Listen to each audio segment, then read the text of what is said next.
Hai teman-teman semuanya, kembali lagi di YouTube channelnya Rosna.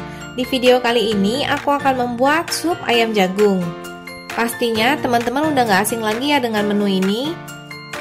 Cara membuat sup jagung ini sangat gampang, anti gagal, dan rasanya mirip dengan yang dijual di restoran. Jadi boleh banget untuk dicoba dibuat di rumah. Yuk langsung aja kita mulai. Bahan-bahan yang dibutuhkan untuk membuat sup ayam jagung adalah jagung yang sudah dipipil, atau bisa juga pakai jagung kalengan. Kaldu ayam, sup jagungnya rasanya akan jauh lebih enak kalau kita pakai kaldu ayam. Tapi kalau nggak ada kaldunya, bisa diganti dengan air yang ditambahkan dengan penyedap rasa ayam. Telur, dada ayam yang sudah dipotong-potong, minyak goreng, tepung maizena, air, bawang putih, garam, gula, dan merica. Pertama-tama potong dan cincang bawang putih hingga menjadi halus.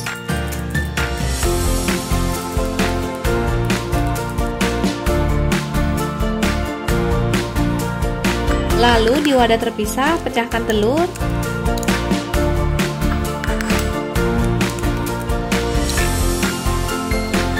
Kocok kuning dan putih telur hingga merata.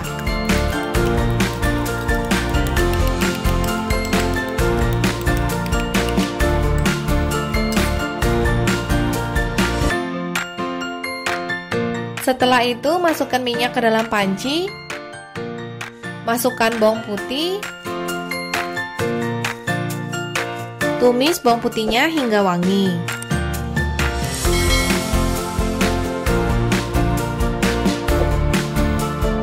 Masukkan dada ayam yang sudah dipotong-potong. Tumis ayam hingga setengah matang.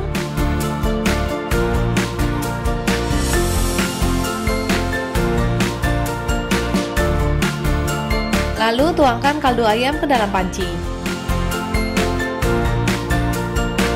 Masukkan garam,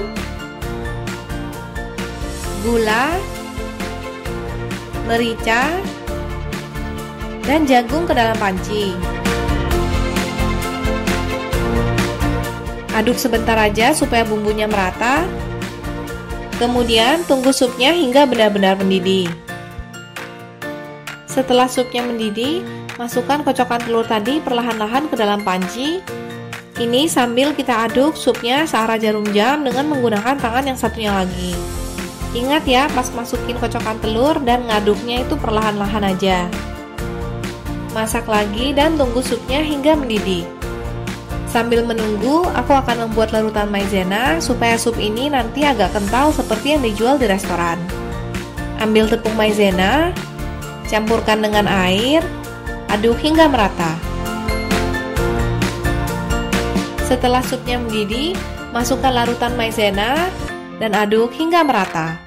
Masak sebentar sup jagungnya hingga kuahnya agak mengental. Nah, sekarang sup jagungnya sudah jadi dan siap untuk dinikmati. Bikinnya gampang banget kan?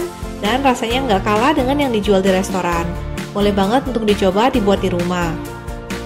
Oke teman-teman, sekian dulu ya video kali ini.